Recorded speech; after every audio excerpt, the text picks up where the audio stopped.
एक तो हमारा सामाजिक जीवन होता है, प्रत्येक व्यक्ति का एक सामाजिक जीवन होता है। व्यक्ति का सामाजिक जो जीवन होता है वो खुली किताब की तरह होनी चाहिए।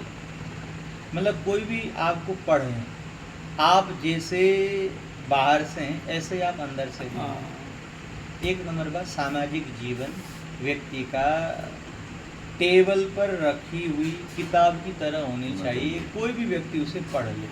एक नंबर बात। दूसरी बात, व्यक्ति का व्यवसायिक जीवन, क्योंकि देखिए व्यक्ति व्यवसाय नहीं करेगा तो क्या खाएगा।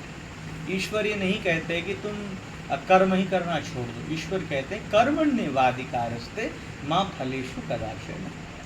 दूसरी बात क्या है कि व्यक्ति का व्यवसायिक जीवन जो होता है वो संघर्ष परिश्रम से युक्त होना चाहिए, दूसरी नंबर बात। तीसरी नंबर बात, पारिवारिक जीवन, एक व्यक्ति का पारिवारिक जीवन भी होता है, तो पारिवारिक जीवन में प्रेम होना चाहिए। ज़्यादा व्यवसाय करने के चक्कर में हमने अक्सर देखा है बड़े बड़े घरानों में घर टूटे हुए मिलते हैं, पत्नी में विवाद होता है कि समय नहीं दे रहे, ऐसा चल रहा है, बच्चों को समय नहीं दे रहे। तो व्यवसाय की तरह देखो, परिवार को परिवार की तरह देखो। सामाजिक जीवन व्यक्ति का हो, उसके बाद व्यवसायिक और पारिवारिक, और अंतिम बात निजी जीवन, वो अत्यंत पवित्र हो। निजी जीवन व्यक्ति का, देखिए व्यक्ति का जो निजी जीवन होता है केवल दो ही व्यक्ति जान सकते हैं, या तो व्यक्ति स्वयं जान सकता है वो कैसा है, या तो परमात्मा जान सकते हैं कि भाई ये कैसा है। इसलिए व्यक्ति का जो निजी जीवन होता है वो अत्यंत पवित्र हो और ईश्वर प्राप्ति की उत्कंठा हो। प्रत्येक कर्म में ही हम धर्म को माने। यदि कोई कह रहा है, मान लो कोई सामान्य चालक है, उसका काम गाड़ी वाड़ी चलाना है, तो चालक ये सोचे कि मैं आने वाले तीर्थ यात्रियों को तीर्थ लेके जा रहा हूँ, मैं भी ईश्वर का ही काम कर रहा हूँ। उसमें उस कर्म में भी वो अपना धर्म को ही जोड़ दे, इससे उसका जीवन जो है शुद्ध हो जाएगा, पवित्र हो जाएगा, मन पवित्र हो जाएगा, तो क्या ईश्वर की प्राप्ति हो जाएगी। तो इसलिए जीवन को सात्विक बनाएं, जीवन अत्यंत पवित्र बनाएं। और देखिए जब 84 लाख योनियों को पार करके हमने मानव जीवन को प्राप्त किया है, यदि पुनः हम उसी 84 लाख योनियों में भटक गए तो ईश्वर हमारे ऊपर अनुराग नहीं रखेंगे, राग रखेंगे।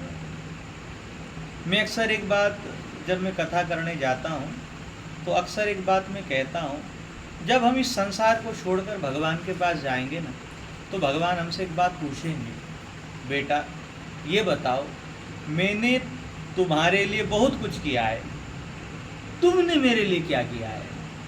उस समय हमारे पास जवाब होना चाहिए कि प्रभु हमने भी आपके लिए किया है, हमने आपके लिए तीर्थ यात्राएं की, हमने आपकी प्रसन्नता के लिए सुख तीर्थ में आके भागवत कथा सुनी है अथवा भागवत कथा कराई है, संतों का संग किया है, आपका नाम जप किया है। यदि ये चीज़ हमारे जीवन में रहेगी तभी हमारा आत्म कल्याण हो पाएगा। अन्यथा देखिए केवल पुण्य करने से व्यक्ति क्या है इस संसार में आता है। व्यक्ति को शरणागत होना चाहिए। जब तक वो आश्रय ग्रहण नहीं करता है तब तक वो ईश्वर तक नहीं पहुंच पाता है। पुण्य से क्या होता है, उसे भोग मिलेगा, स्वर्ग चला जाएगा, किसी धनी घर के बेटे के रूप में आगे जन्म लेगा, फिर वो भोगेगा।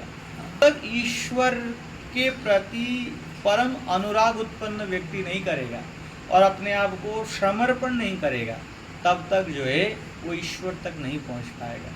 कर्म, अच्छे कर्म उसे स्वर्ग तो दे सकते हैं लेकिन उसे मोक्ष नहीं दे सकते। मोक्ष वही पाएगा जो ईश्वर का अनुरागी बना रहेगा। जय श्री कृष्ण।